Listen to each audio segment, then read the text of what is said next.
The other thing that came up, of course, was the review by CONCACAF of the Besler, double yellow, red card. Well, individual yellow. Yeah, yes. But it came out to a double because... That's correct. And then yellow accumulation. Yellow equals red. And so Besler's out of the game for what we saw from the film today, absolutely doing nothing but walking backwards a few steps.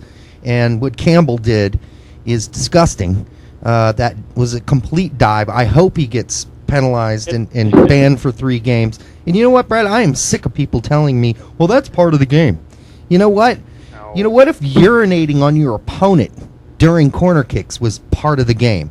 I mean, would that be okay then? If just because they'd done it for 20 years and it was, part of the game? Part of the game. I mean, come on. I mean, at some point, we have the technology, we have the ability now to go back and look at tape and say, hey, this guy's he's a cheater. Well, and, yeah, somebody brought it to my attention that it looked like Besler may have was walking backwards, not intentionally, may have stepped on his foot.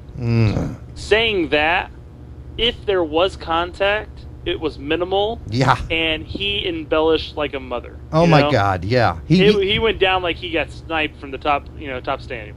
Yeah. It looked like somebody shot him. Yeah, I agree. If he did, I'm not saying that he didn't get stepped on. I'm not saying he did.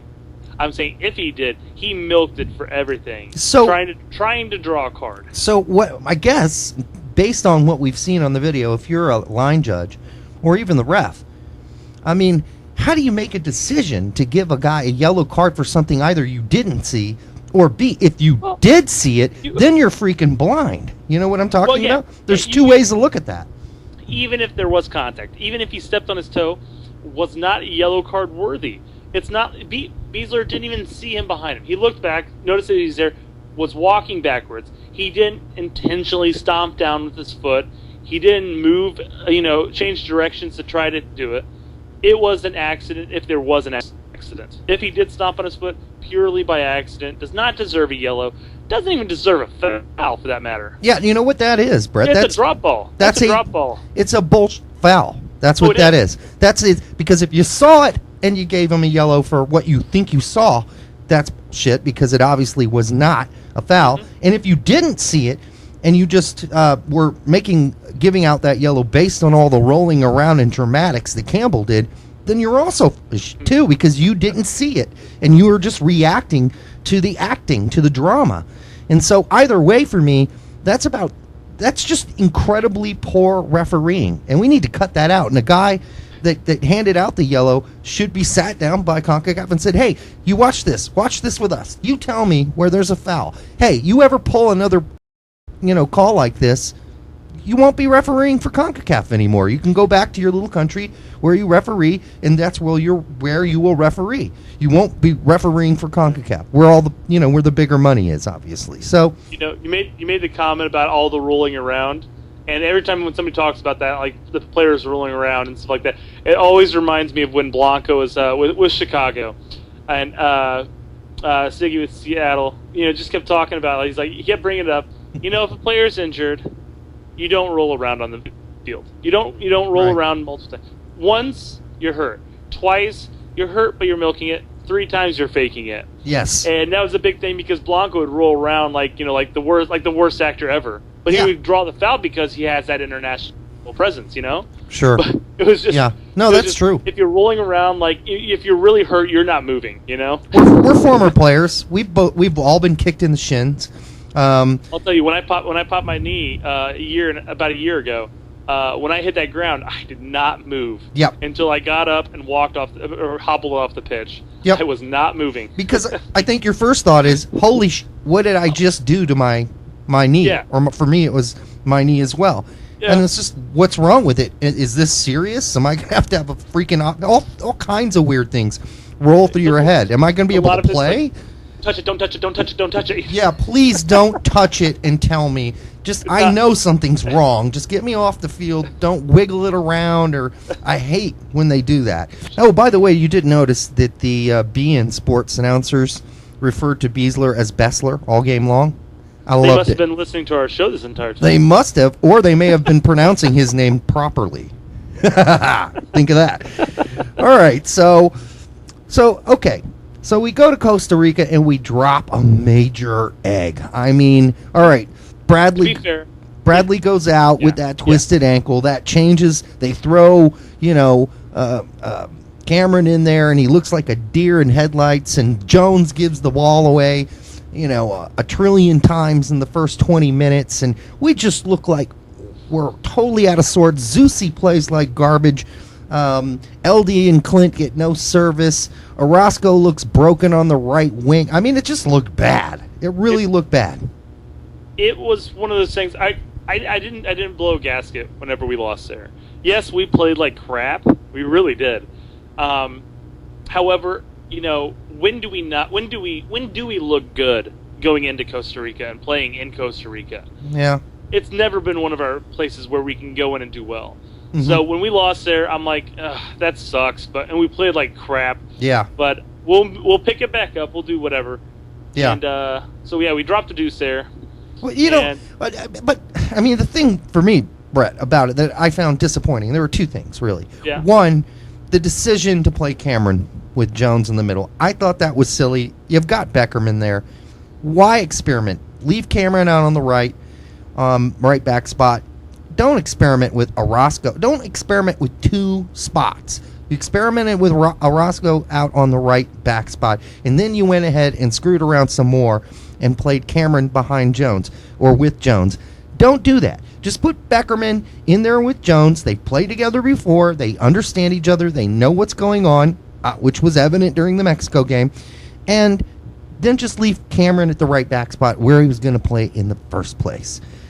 That's my only thing is don't experiment. Don't do a wild experiment. So I think a lot of that is also on Klinsmann. Klinsmann must have listened to our show and heard you bragging about how you're in cahoots with him as far as playing that. So he decided to come up with a different lineup to really screw with your prediction. Hey, I would have been really close had Bradley not been injured. I would have been really close. Mm-hmm. And I think Zusi's been playing himself out of a starting spot, frankly. Yeah. I thought he did not do well. It's been declining recently. Now let's jump to the Mexico game. So we get to Mexico, and everybody's like, we're expecting the normal Mexico to show up, in this sort of vital game to really be Badgers, fight like they've got, nothing. They must win this game. And it looked like that for the first 10 minutes. It did. I mean, there were some great opportunities, and people have been on Howard recently. But Howard, some of those two saves he made were class. He came up massive. I agree. A lot of people were giving him grief past couple games he's played.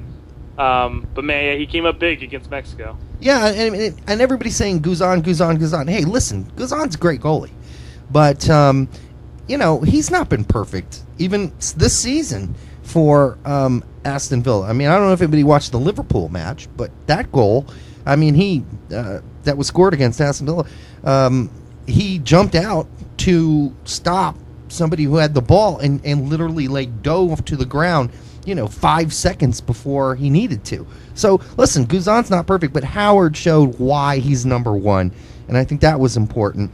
And finally, what he should have done, that is Klinsmann, in the first game, he starts Jones and Beckerman. And I know everybody's like, I don't want to see Beckerman. Beckerman this, Beckerman's slow. Beckerman is slow. But you know what? He makes up for it by being in the right places at the right time. He's smart. His soccer IQ is through the freaking roof. And that's why he can run around with concrete blocks attached to his feet, or at least look like it, and still be in the right spot most of the time. And Jones and Beckerman look fairly comfortable together. Well, I think Jones likes Beckerman because Beckerman sits back, and Jones has a lot more freedom. Whereas with Cameron against Costa Rica, and then with Bradley especially, they both played more of a pulley, where they both would, someone would push up, one would stay back, then vice versa. How our center midfield pairings used to do. Mm-hmm. And I don't know if Jones really likes that type of a thought process. Because with the U.S., it seems like Klinsmann does not want to play him as a pure defensive midfielder. He wants to be able to let Jones have the freedom to push forward. with Beckerman, it allows him to have all the freedom he wants because Beckerman's not going to leave that number 6 position. Mm-hmm. Well, whereas when you have Bradley in there, Bradley's pushing up into the attack because Bradley has a great offensive mindset. Cameron is we haven't really seen him that much in there. He doesn't play a defensive mid by any means. Well, Cameron, to be fair to him, settled down in the second half versus Costa Rica and looked a lot better. But looked like a deer in headlights, like everybody did in the first 20 minutes in that game. But the great thing about the Beckerman-Jones pairing, and people criticize Beckerman. People have been riding Jones's butt for how long now? And they say, oh, he never gets back and helps on defense. Well, I will tell you, during that Mexico match, it was Jones, in fact, who twice came back, covered that right back spot, and saved our asses. And if Jones wasn't there, it would have been a goal.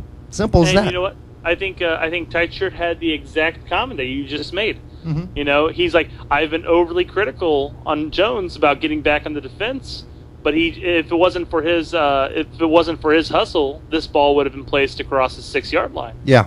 And there was as you mentioned, there was at least 2 times there where he did that. Yeah. And I mean, you're not the only one who noticed that, and you're not the only one. And we're not the only ones who have criticized Jones for this because everybody else has done this. Yeah. But yeah, in that game, Jones busted his butt to stop their attack. Yeah. And it showed.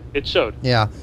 Well, and I think we've learned a few other things in this game. We learned who's going to step up, and EJ, he stepped up. Listen, I had my doubts about EJ when he was coming back from Europe. I really did. The only one. I really did. And then, of course, when he went to go try out for Puebla, and they said, no, he's too slow, he's too fat, he's out of shape, he's not, not what we want. And then, he ended up in Seattle. Not sure I'm always, excited when he, what he did for Seattle, kind of making a big deal about him not getting paid. Although, certainly, he can feel that way. I just would share it with the team. I don't know if I do it in public. But still, EJ and Clint worked fairly well up there together. But the real surprise, and another guy who takes a lot of crap, was Bedoya. Yeah, and Bedoya has been, I don't care if you don't like him, I'm sorry, but he's been performing, and he did better than Zusi did on that right midfield spot. Better than Zusi did when Zusi played in Costa Rica. I think Bedoya's been playing very well since the Gold Cup, and in my opinion, I think he's taking the position over Zusi. Zusi hasn't stepped up at that point. Yeah, I mean, Zusi just kind of looks like a fish out of water sometimes. Not that he hasn't had, some good moments of brilliance. Yeah, he has. He's had great moments. So I'm not taking that away from him, but consistently, I think Bedoya has played fairly well. And LD. Landon Donovan, pink eye and all, played left midfield, and I think did a pretty stellar job. At the beginning, it didn't look good, but there he was, leading some of the counters later on in the game that made the difference. So, he's still the dude. He's still the guy. It seems like a lot of guys on our team get criticized pretty, consistently, including Beasley. And I don't think you can blame all the goals or any of the goals in the Costa Rica match on Beasley. I don't think those were his fault. Wait, are you saying that he's not at fault for not getting to the header when it was him versus 3 Costa Ricans? Yeah, I mean... On that cross? You sure that wasn't his fault? Yeah. Are you serious? People certainly blamed him, didn't they? And they'll blame... And also the first goal.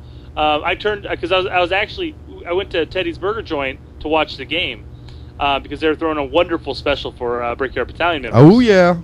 And Peter Witt was there. Yeah. And after the ball got headed into Beasley and Beasley tried to head it out and win in the goal, I turned to Peter and I go, "Hey, when Beasley's with the Indy 11, he better not pull any shit like that." Yeah. And Peter turned to me and goes, "That wasn't Beasley's fault. That was Dempsey's fault."